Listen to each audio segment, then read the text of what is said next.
Amen, amen. De présentation. Je suis content qu'on soit là ce matin.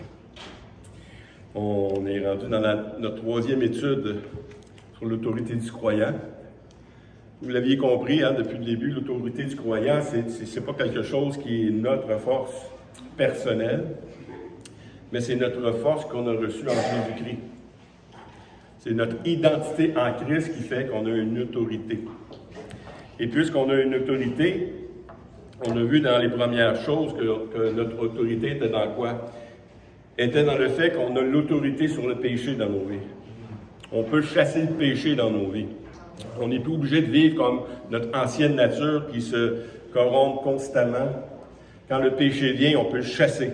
On a l'autorité de le chasser et on doit prendre cette autorité-là parce que le Seigneur nous dit de prendre tous les armes de Dieu. Puis les premières armes de Dieu, c'était quoi? C'était la justice, la vérité et la paix. Soyez en paix les uns envers les autres. C'est comme l'habit finalement d'un policier. Comment on sait que le policier a reçu une autorité? C'est que s'il a revêtu son habit, on sait que c'est un policier. Mais le chrétien, quand on revêt ces choses-là, on sait que c'est un chrétien.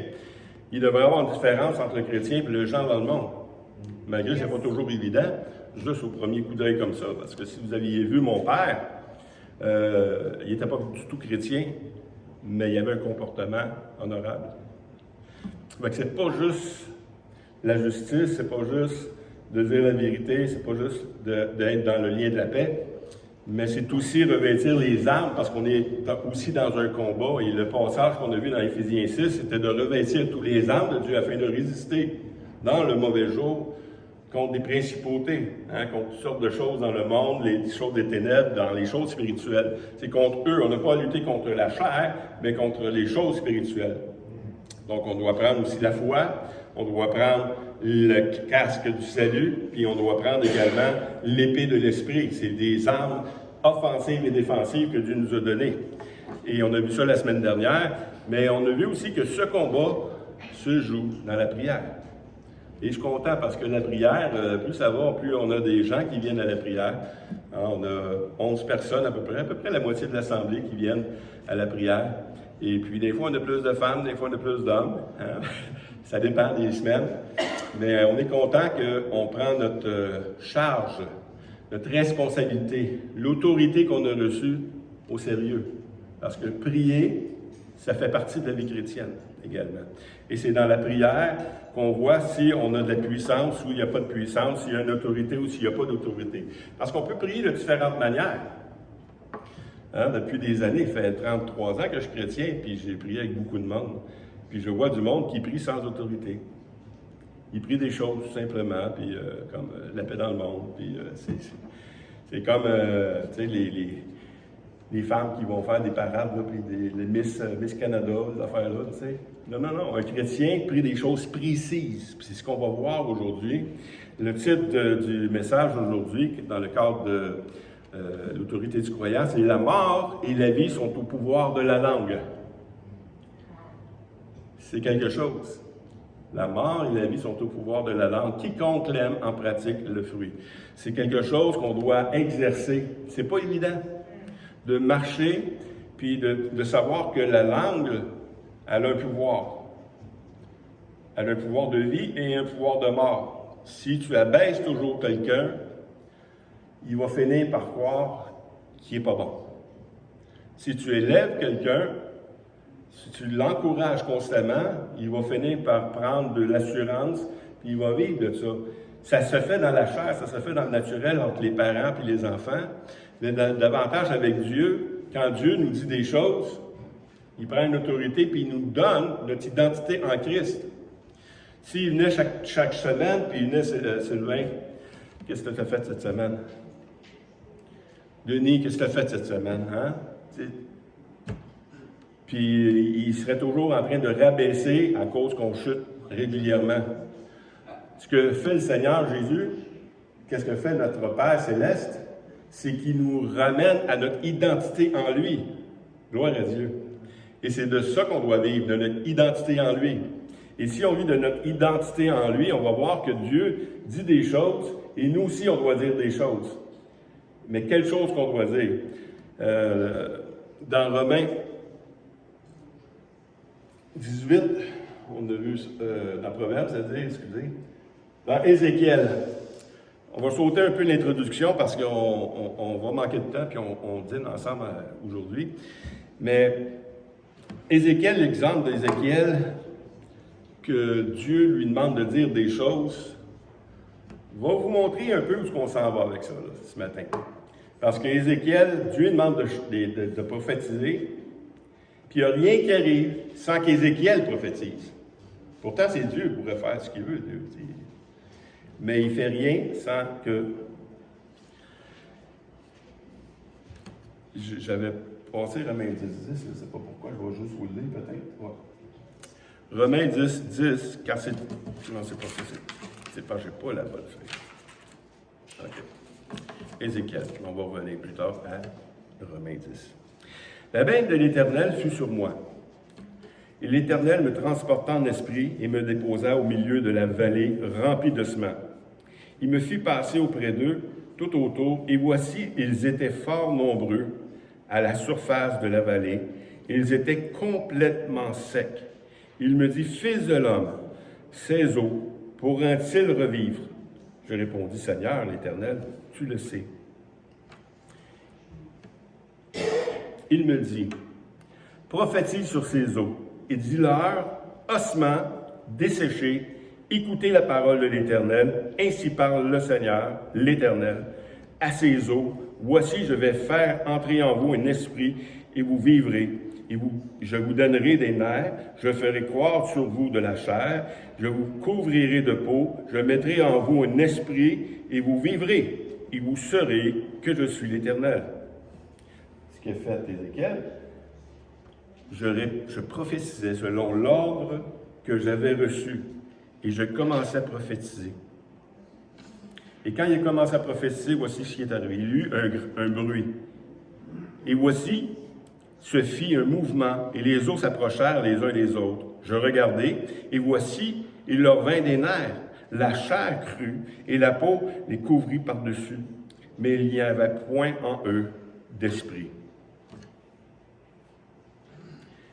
Il me dit, prophétise et parle à l'esprit. Prophétise et parle à l'esprit, c'est important. Prophétise, fils de l'homme, et dis à l'esprit, ainsi parle le Seigneur, l'Éternel, esprit, viens des 4 vents, souffle sur ces morts, et qu'ils vivent. Et Ézéchiel fait, je prophétisais selon l'ordre que l'Éternel m'avait donné, et l'esprit entra en eux, et ils reprirent vie. Ils se tinrent sur leurs pieds, et c'était une armée nombreuse, très nombreuse. Il me dit, fils de l'homme, ces eaux, c'est toute la maison d'Israël. Une autre partie, on va finir avec celle-là. Voici, ils disent, nos eaux sont desséchées, nos espérances est détruite, nous sommes perdus. Prophétise donc et dis-leur, ainsi parle le Seigneur l'Éternel, voici j'ouvrirai vos sépulcres, je vous ferai sortir de vos sépulcres, et mon peuple, et je vous ramènerai dans le pays d'Israël. Et vous saurez que je suis l'Éternel lorsque j'ouvrirai vos sépulcres et que je vous ferai sortir de vos sépulcres. Ô mon peuple, je mettrai mon esprit en vous et vous vivrez. Je vous rétablirai dans votre pays et vous saurez que moi, l'Éternel, j'ai parlé et agi, dit l'Éternel. J'aimerais qu'on fasse ressortir dans cet exemple d'Ézéchiel, c'est que Ézéchiel a commencé à prophétiser sous la connaissance de ce que Dieu dit.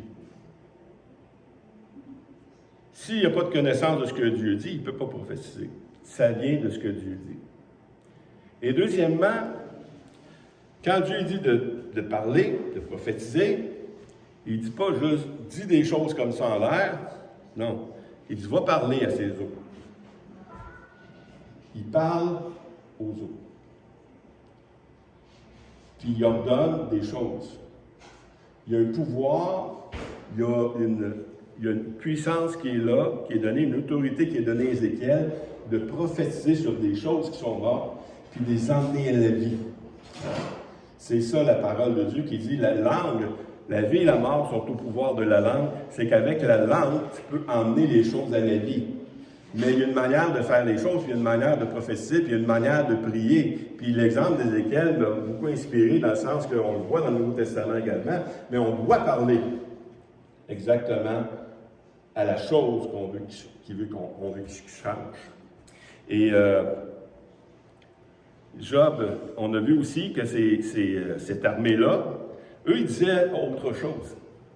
Qu'est-ce qu'ils disaient? Voici, ils disent, nos os sont desséchés, notre espérance est détruite, nous sommes perdus. Le pouvoir de la langue a emmené le peuple d'Israël à sa perdition également. Ils ont dit, on est perdus. Au lieu de déclarer comme David, hey, non, non, non. C'est au nom de l'Éternel que je m'en vais combattre et je vais gagner. Déclarer la bonne chose de sa bouche amène à des bons résultats. Il y a un pouvoir, il y a une autorité qui est donnée aux croyants, beaucoup plus grand qu'on peut penser. Ici, Job a fait un peu la même chose. Job, c'est ce que je crains, c'est ce qui m'arrive. Ce que je redoute, c'est ce qui m'a atteint. Pourquoi? Parce que tu parles toujours de ça. Tu parles de ton problème. Et on va le voir un petit peu plus tard, parce qu'on va parler des choses que le Seigneur, comment le Seigneur Jésus nous apprend à prendre autorité, mais on doit prophétiser les bonnes choses. Dans 2 Corinthiens 4,13, il dit, comme nous avons le même esprit de foi qui est exprimé dans cette parole des Écritures, j'ai cru, c'est pourquoi j'ai parlé, nous aussi nous croyons, et c'est pour cela que nous parlons. Vous allez déclarer les choses que vous croyez. On va toujours déclarer les choses qu'on croit. Mais il ne faut pas se laisser jouer par l'ennemi, comme on a vu dans les premiers. On n'a pas à combattre contre la chair et le sang, mais contre les dominations. Les dominations vont vouloir attaquer votre autorité.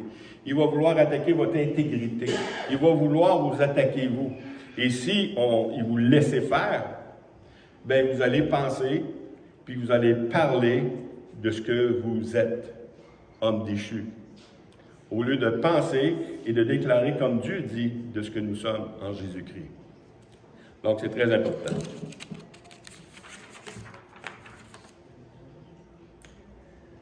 La mort et la vie sont au pouvoir de la langue. Dans Romains 10:10,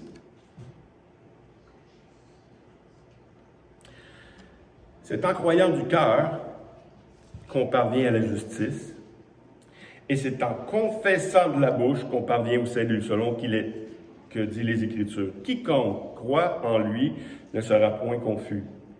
Il n'y a aucune différence, en effet, entre le juif et le grec, puisqu'ils ont tous un même Seigneur, qui est riche pour tous ceux qui l'invoquent. Car quiconque invoquera le nom du Seigneur sera sauvé.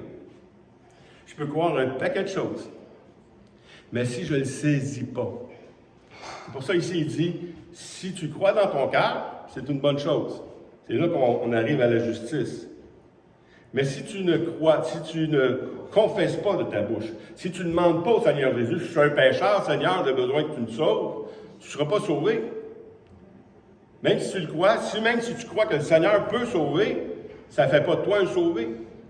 Tu dois demander au Seigneur de te sauver. Tu dois reconnaître, tu dois confesser que toi, tu es perdu, puis que lui peut te sauver, puis tu demandes son salut. Et il te le donne. C'est aussi simple que ça. Mais ça, c'est pour le salut. Mais le salut, c'est quoi? C'est-tu juste être sauvé et aller au ciel? Le salut, c'est être guéri aussi. Le salut, c'est être délivré des choses. Donc, on doit déclarer également. Quand on a une position dans notre vie qui nous tient captifs, on doit déclarer les choses. Et déclarer ce que le Seigneur dit sur notre vie. S'il dit non, tu n'es plus prisonnier de ces choses, j'ai payé le prix pour ça, bien, on doit le déclarer. Seigneur, merci, tu as payé le prix pour ça. Et ça prend vie dans nos vies. La vie vient avec la parole. Comme le Seigneur, quand il dit qu'on est à l'image de Dieu, Dieu, il fait quoi? Il a créé le monde par sa parole. Il n'a pas juste pensé et c'est arrivé. Dieu a dit et ça arrive. La puissance créative.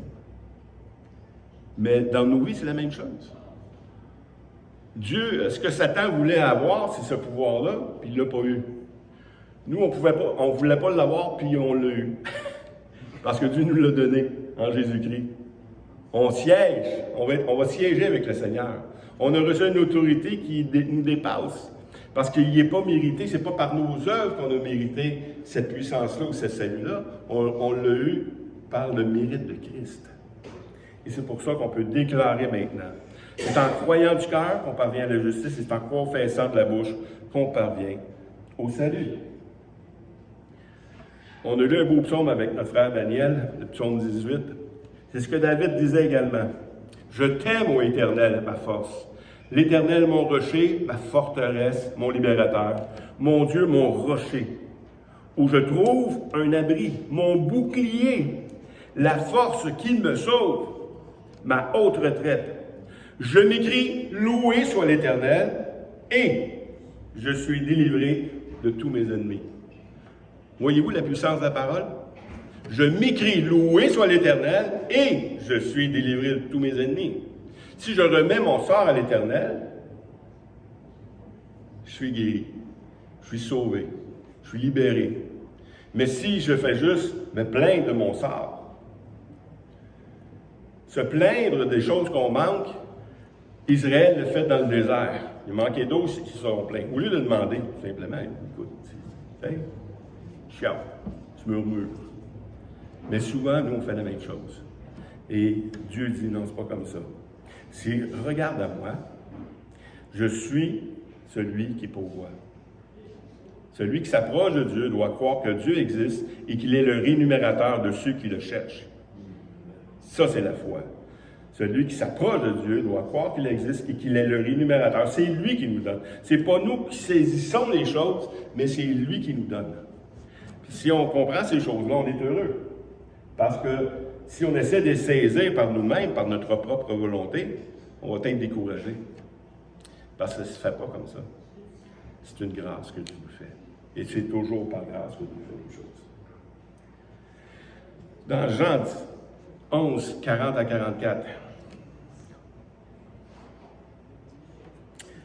il est arrivé quelque chose, c'est que l'ami de Jésus était décédé. Et puis, on va voir comment Jésus met en pratique ce que je suis en train de vous enseigner présentement.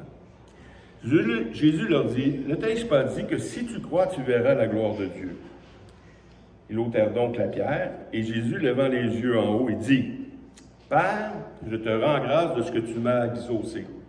Pour moi, je savais que tu m'exauces toujours, mais j'ai parlé à cause de la foule qui m'entoure, afin qu'ils croient que c'est toi qui m'as envoyé. » Jésus s'en va ressusciter un mort. Avant de m'envoyer. Ayant dit cela, il cria d'une voix forte, « Seigneur, sauve Lazare. » Est-ce que c'est ça qui est écrit? Il dit, « Lazare, sors. » Il a parlé comme Ézéchiel, il fallait qu'il parle aux eaux, comme il fallait qu'il parle à l'âme, à l'esprit qui devait venir. Jésus parle à ce qu'il doit ressusciter. Il déclare les choses. Pourquoi il peut déclarer les choses?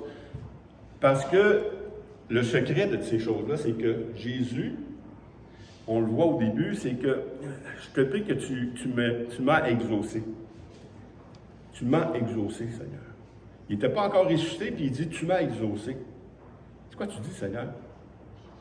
C'est dans sa relation avec le Père. Il a déjà prié le Père. Puis il a déjà eu sa réponse. Il sait qu'il va faire quelque chose selon la déclaration de l'Éternel. Donc, il dit, os.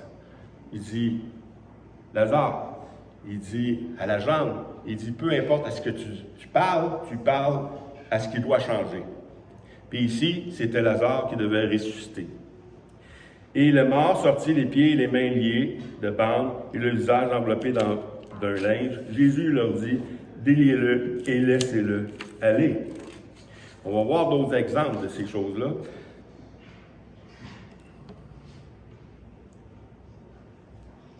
Dans Romains 4, 17 à 21. Il dit, je t'ai établi père d'un grand nombre de nations. Il est notre Père devant celui auquel il a cru. Dieu qui donne la vie aux morts et qui appelle les choses qui ne sont point comme s'ils étaient. C'est important.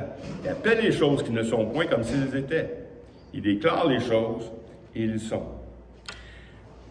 Espérant, contre toute espérance, il crut en sorte qu'il devint père d'un grand nombre de nations, selon qu'il lui a été dit, telle sera ta postérité.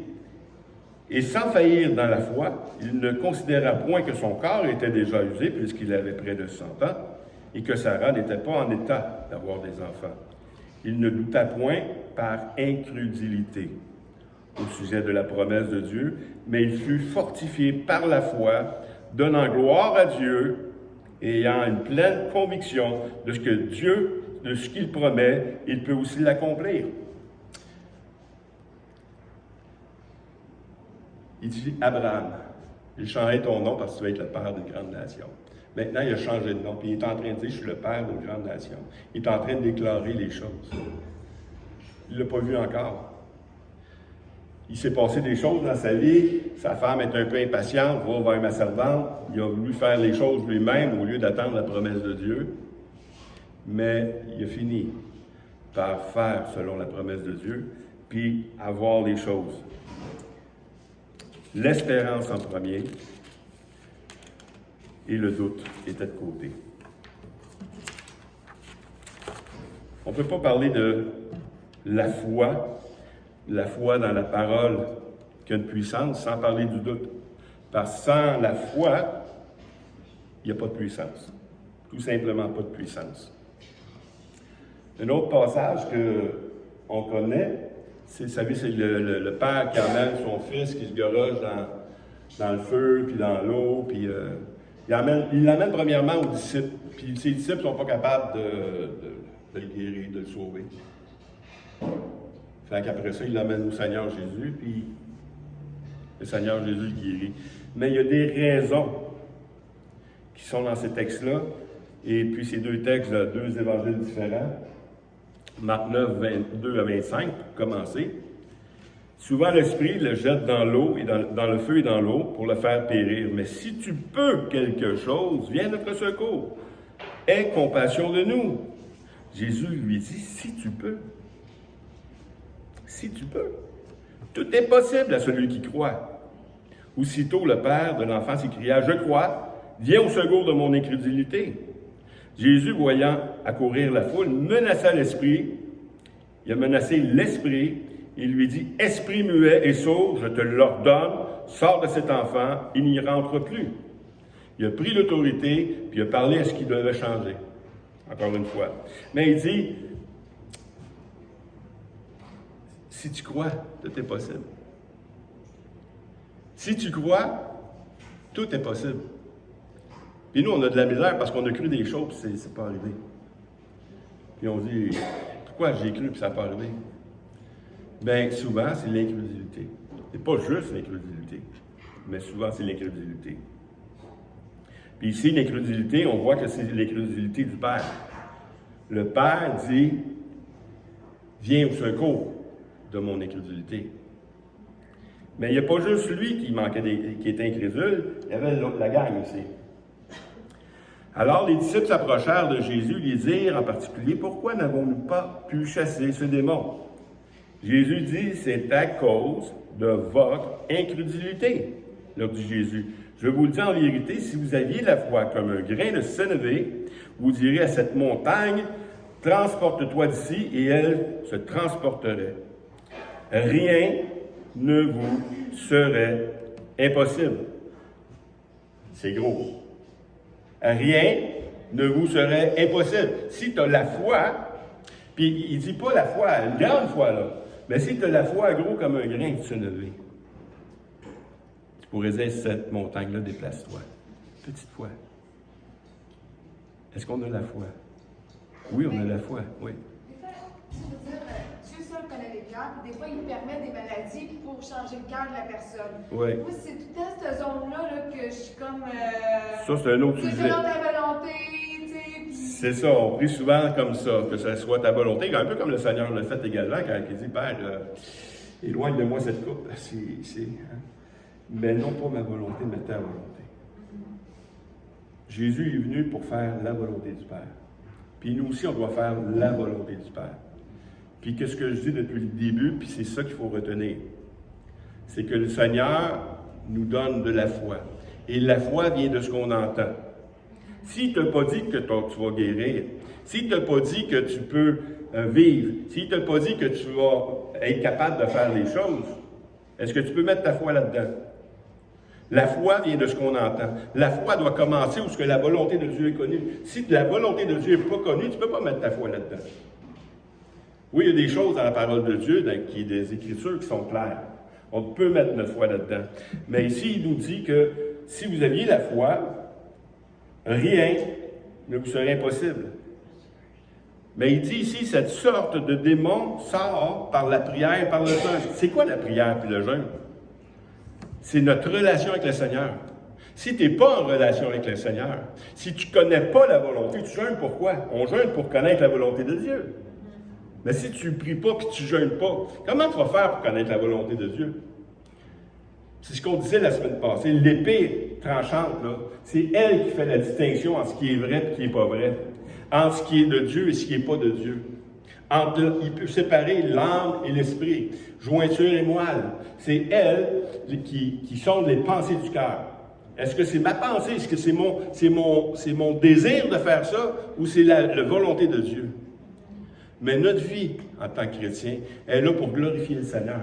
Pas pour se glorifier par avoir un beau show, puis, tu sais, c'est pareil devant tout le monde. Ah oui, eux autres, ils font des choses. Là. Non.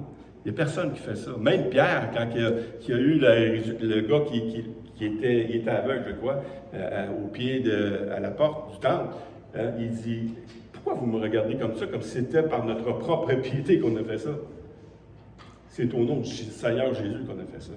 C'est pour sa gloire à lui. Si on fait les choses pour la gloire du Seigneur, on peut s'attendre à avoir des résultats. Si vous avez passé du temps dans la prière, si vous avez passé du temps dans le jeûne, il y a des sortes de choses qui sont plus dures. Pourtant, ces disciples, ils venaient de revenir d'une campagne d'évangélisation. Les démons même nous sont soumis. Puis lui, il n'est pas capable. On n'est pas capable dans lui. Premièrement, il avait reçu l'autorité pour aller dans les villes. Puis là, c'est quelqu'un qui l'amène quelqu'un. C'est qui amène le Fils, le Père amène le Fils, puis il n'est pas capable. Puis c'est à cause de votre incrédulité. Cette sorte de démon ne sort que par la prière, par le jeûne. Sans communion avec le Seigneur, l'autorité du croyant n'est pas forte. Elle n'est pas forte. Jésus, il dit ici, il était pour eux une occasion de chute, mais Jésus leur dit, un prophète n'est méprisé que dans sa patrie et dans sa maison. Il ne fit pas beaucoup de miracles dans ce lieu à cause de leur incrédulité. Wow! Hein? Il dit, ouais, on le connaît, lui. C'est le fils de Marie, de Joseph, ses frères, tout ça. Puis, on le connaît. Fait que là, on va le juger selon la chair. Au Québec, on est fort là-dessus. Hein? Ouais, c'est un Québécois. Mais si c'est un étranger, un Américain ou un Africain, ou peu importe qui vient ici prêcher la parole, là, on pense que c'est il y a un top, là, il y a quelque chose. Mais ce que vous ne savez pas, c'est que moi, si je vais en Afrique, c'est eux autres qui vont me considérer comme le top. Je ne suis pas plus qu'un autre, puis les autres ne sont pas plus que nous autres. On prêche la parole de la même manière. Puis la puissance de la parole, c'est pas selon le prédicateur, c'est selon ce que le Jésus-Christ en fait. Le Saint-Esprit vient en nous, il nous convainc des choses. Puis si on est convaincu de ce qu'il nous demande, c'est de lui, puis on veut le faire pour le glorifier, il y a une puissance là.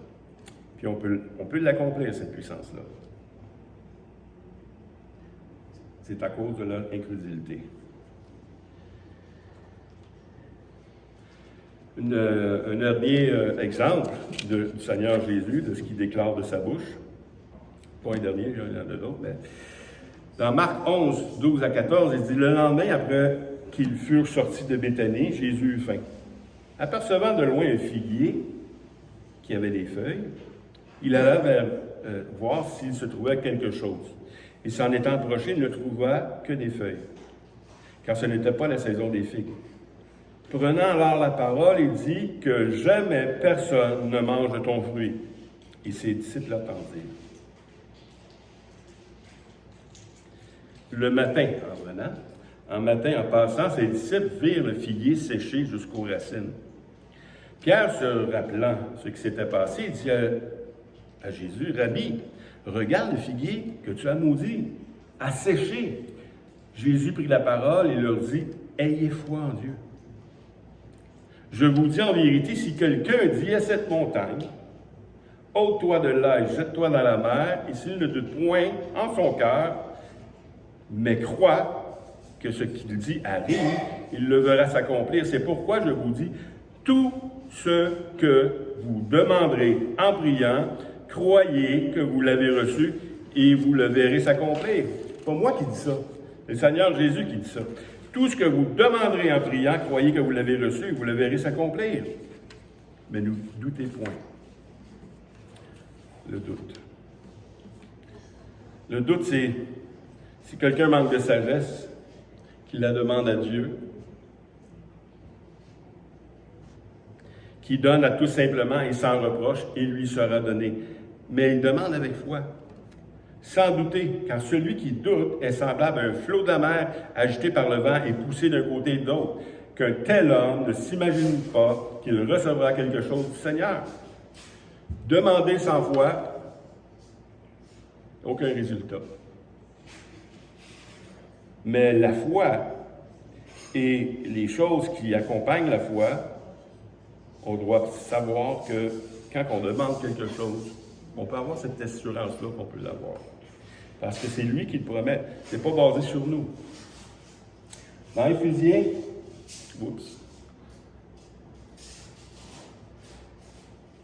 c'est celle-là que je viens de lire.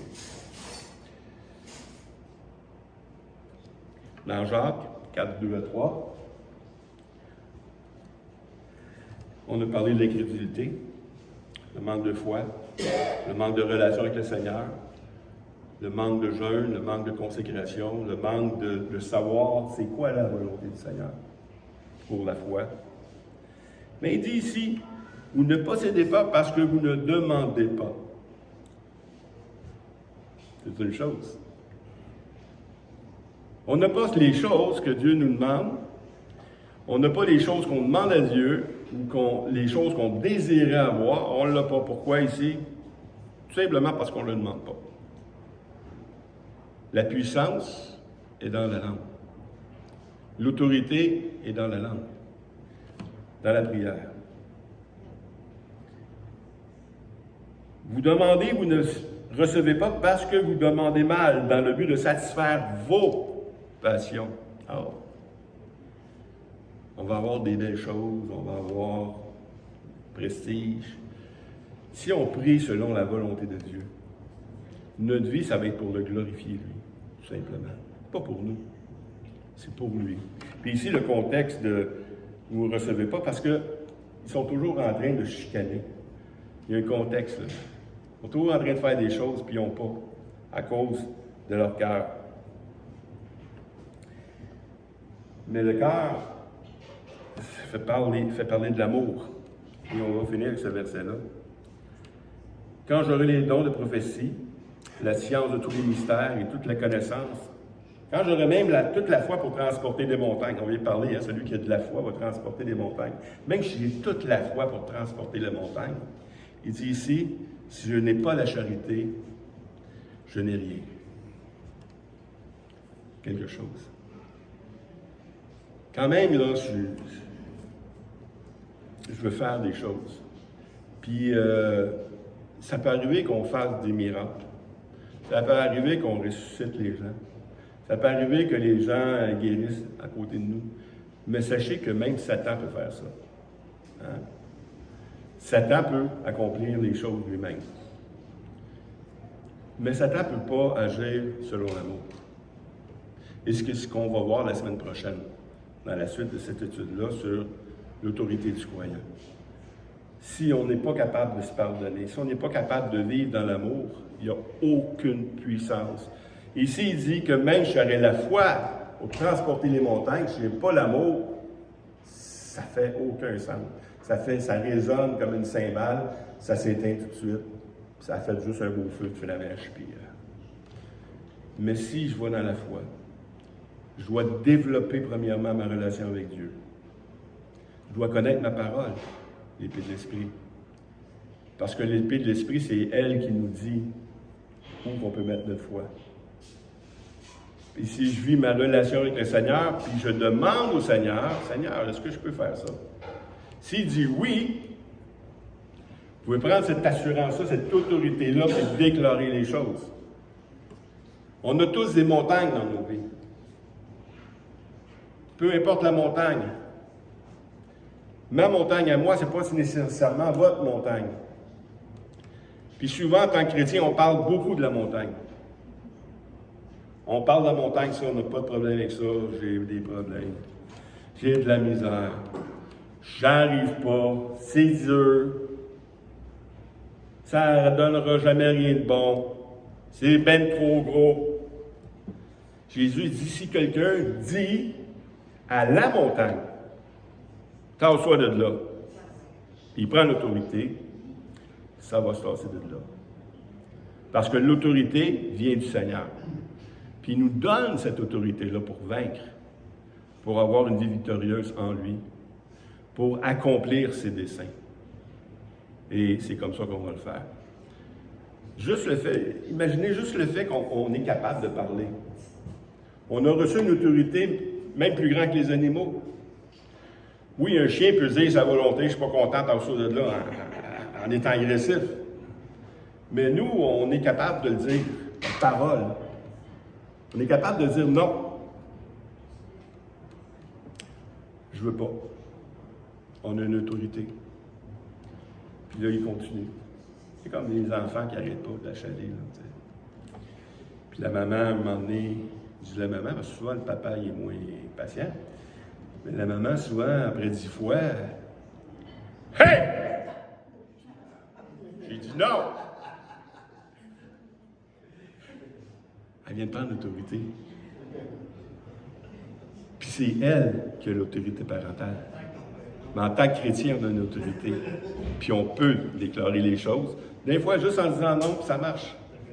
Mais quand ça vient, puis c'est fatigant tout le temps, puis ça revient, bien on peut prendre l'autorité d'une voix plus haute. Amen? Amen. Bien, prenez votre autorité. Cette semaine, la semaine prochaine, on va voir une autre étude sur l'autorité du croyant. Mais cette autorité-là vient du Seigneur vraiment, puis il y a une puissance dans l'amour beaucoup plus grande que dans les miracles. Beaucoup plus grande. Amen. Seigneur Dieu, merci pour ta parole. Merci pour ce que tu nous donnes en Jésus-Christ. Comme tu as créé, Seigneur Dieu, par ta parole, plus que tu appelles les choses qui ne sont pas à l'existence. Tu nous as donné même ce pouvoir d'appeler les choses qui ne sont pas dans nos vies à l'existence. Il nous manque quelque chose, on l'appelle en ton nom, et tu bénis, Seigneur. Tu nous donnes. Tu es tellement un papa d'amour, un papa qui pourvoit tous nos besoins. Peu importe le besoin, Seigneur, tu le combles. Et on veut saisir tes promesses, Seigneur. On a saisi ton salut facilement en disant oui, Seigneur, je le veux. Mais toutes les autres choses qui sont dans notre vie, qui nous troublent, Seigneur, on peut s'en débarrasser, puis on peut prendre l'autorité. Merci, Seigneur, pour ton autorité. Bénis-nous, Seigneur, et aide-nous à vivre selon ta parole, dans le nom de Jésus. Amen. Amen. Aujourd'hui, on a des invités. On a aussi un repas. Tout le monde est invité à manger avec nous. D'étirer un peu. Elle veut que j'étire. On va étirer avec un chant. Ça vous tente d'étirer avec un chant? On va étirer un peu avec un chant. C'est un autre chant. Je ne sais pas si tu peux brancher. Elle ne sera pas tellement long. On va aller brancher pour avoir pas une bouteille fermée. On va vous chanter. Puis ceux qui le connaissent, ben, tu peux chanter. Ceux qui ne le connaissent pas, bien, écoutez les paroles.